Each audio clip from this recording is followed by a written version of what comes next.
જય શ્રી કૃષ્ણ. કેમ છો બધા? મજામાં જ હશે. અને આજનો બ્લોગ હું ગુજરાતીમાં બનાવીશ કેમ કે આજે અમે ક્યાંક જવાના છે. તો નહીં એમાં તો નહીં, પણ ગુજરાતીમાં આજે મને એમ થાય છે કે એટલા દિવસથી હિન્દીમાં બનાવું છું, તો આજે હું બ્લોગ ગુજરાતીમાં બનાવી નાખું. એટલા માટે હું આજ ગુજરાતીમાં બ્લોગ બનાવીશ. તો મારો ગુજરાતીનો બ્લોગ કેવો લાગે એ તમે મને કમેન્ટ કરજો, કે ગુજરાતીમાં બનાવું કે હું બ્લોગ હિન્દીમાં બનાવું, એ મને જલ્દી કમેન્ટ કરજો. તો આવું કંઈક છે. અને અત્યારના વાગી ગયા છે 9:30, તો ઓલમોસ્ટ થઈ ગયા છે. અને હું પણ રેડી થઈ ગયું છું. અત્યારે ટાસીને પણ સ્કૂલે મોકલાવી દીધી છે. આવું કંઈક અમારા ઘરમાં અત્યારે હાલે છે. અને આજે અમારે રાત્રે જવાનું છે. મયુરનો ભાઈ જાય છે ને, તેની સગાઈ છે આજે, તો અમે સગાઈમાં જાશું આજે, અને તમને ત્યાંનું પણ થોડું ઘણું બતાવીશ. તો ચાલો અત્યારે તો હું પહેલાં નાસ્તા બનાવી લઉં અને પછી પેક કરશું. ચલો અત્યારે વાગી ગયા છે 8 અને અમે થઈ ગયા છે તૈયાર, કેમ કે આજે જયની સગાઈ છે, તમને સવારે કીધું હતું. અને રેડી પણ અમે થઈ ગયા છે. હું ને નિહાલ ને ટાશી ને મમ્મી બધા રેડી થઈ ગયા છે. જો ટાશી અમે તૈયાર થઈ ગયા છે. જો હું ને ટાશી પણ રેડી થઈ ગઈ છે ને મમ્મી પણ રેડી થઈ જ ગયા છે. તો જો આજનો અમારો કંઈક લુક આવો કંઈક છે, ને મમ્મીને લુક બતાવી દઉં. ચાલો જો મમ્મી આવી ગયા છે સામે, તો મમ્મીનો લુક આજે કંઈક આવો છે. અમે કંઈક આવા તૈયાર થઈ ગયા છે, તો તમે કેવા લાગીએ છીએ અમે તમને કમેન્ટ કરીને. ટ્વિંકલને તો તમે જોઈ જ. હવે તમને હું જો અમે આવા કંઈક તૈયાર થઈ ગયા છે. જોઈ લ્યો. આખી ફ્રેમમાં ટ્વિંકલ ને મમ્મી ને ટાસી આવી ગયા છે. ત્યાં તો સગાઈ છે તો જાવું તો પડે ને, રેડી તો થવું પડે. ચાલો તો હું થોડુંક મારો લુક બતાવી દઉં. જો ટાશી ને નિહાલ એ પણ રેડી થઈ ગયા છે. જો આવા કંઈક તૈયાર અમે થઈ ગયા છે અત્યારે, ને હવે જઈએ છે. કા નિહાલ કેવા લાગે છે કેજો, કેવા લાગે છે કમેન્ટ કરીને કહેજો કે અમે કેવા લાગીએ છીએ. રેડી થયા છે ને તો કા મમ્મી? અમને આઈડિયો આવે હા કે અમારી ચોઈસ કેવી છે. હા બસ આ બધા અમે નવા કપડાં બધા લીધા હતા. અમે પહેર્યાથી બધા નવા છે. મેં તો પેલા સાડી પહેરી લીધી છે અને પાછી પહેરી છે, એટલે નેક્સ્ટ ટાઈમ તમે જોઈ હશે. અને મમ્મી એને અમે બધા નવા કપડાં પહેર્યા છે. તો આ લોકો જો ને ભાઈ જરાક આ ઓલામાં. ચાલો હવે અમે અહીંયા અત્યારે આવી ગયા છે સગાઈમાં, અને સગાઈમાં તમને અહીંયા થોડું ઘણું બતાવશે કે મ્યુઝિક ને બધું વાગે છે, એટલે તમને મારો અવાજ નહીં આવતો. તો ચાલો હું બતાવી દઈશ તમને. જો દુલ્હનની એન્ટ્રી થાય છે.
भी नहीं है तेरे कदमों से आगे, कदमों से आगे, कदमों से आगे। आँखों पे मोहब्बत लिख दे, सांसों पे मोहब्बत लिख दे, होठों पे मोहब्बत लिख दे।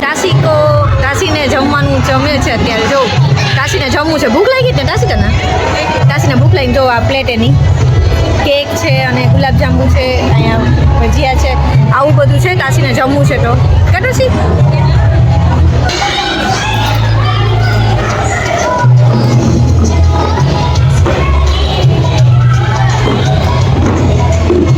ચાલો અત્યારે તો અમે આવી ગયા છે જમવા માટે અને જમવાની પ્લેટ પણ તૈયાર થઈ ગઈ છે તે જો અમે રેડી કરીને લઈ આવ્યા છે જો બતાવી દઉં જમવાના એટલું બધું છે આવું કંઈ જમવાનું છે જો અહીંયા બધા જમે છે હાલો બધા જમવા તમારે પણ જમવું હોય તો હાલો બધા જો અહીંયા મમ્મી ને બધા જમે છે ઈટુ બેડ ને છે બધા અમે જો અહીંયા બધા જમવા બેસી ગયા છે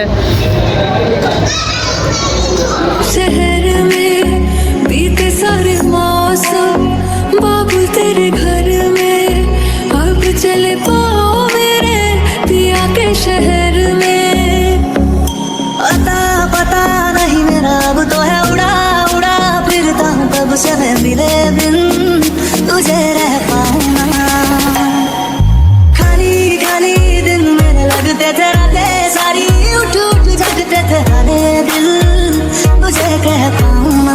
અત્યારે તો અમે જમી લીધું છે અને અમે અહીંયા 1Bની બારોબાર ઊભા છે અત્યારે ઘરે જવા માટે તો ચાલો હવે ઘરે જઈને પછી કન્ટિન્યુ આપણે કરશું કેમ કે અત્યારે વાગી ગયા છે 12 વાગશે હમણાં ઘરે જઈશું ત્યાં અત્યારે 11:30 પોણા બાજુ તો થઈ જાય દિવસે તો ચાલો હવે ઘરે જઈને પછી કન્ટિન્યુ કરશું ચાલો અત્યારે અમે આવી ગયા છે અને ઘરે આવ્યા તો કેટલા જોઉં તમે 12:30 5 જેવું બાકી છે તો અત્યારે તો આવી ગયા છે અને તાસી પણ આજ તો જાગે છે જો વળી તાસી સૂવું નથી ઓકે ચાલો હવે પણ એને સુવડાવી દઈએ કેમ કે એને સવારે સ્કૂલ છે તો આજ તો થોડુંક વહેલું પતી ગયું છે તો અમે વહેલા આવી ગયા છે તો ચાલો તમને આ વિડીયો કેવો લાગ્યો એ જલ્દી કમેન્ટ કરજો અમને અને આજ માટે આટલું જ લાઈક શેર અને સબસ્ક્રાઈબ કરો બાય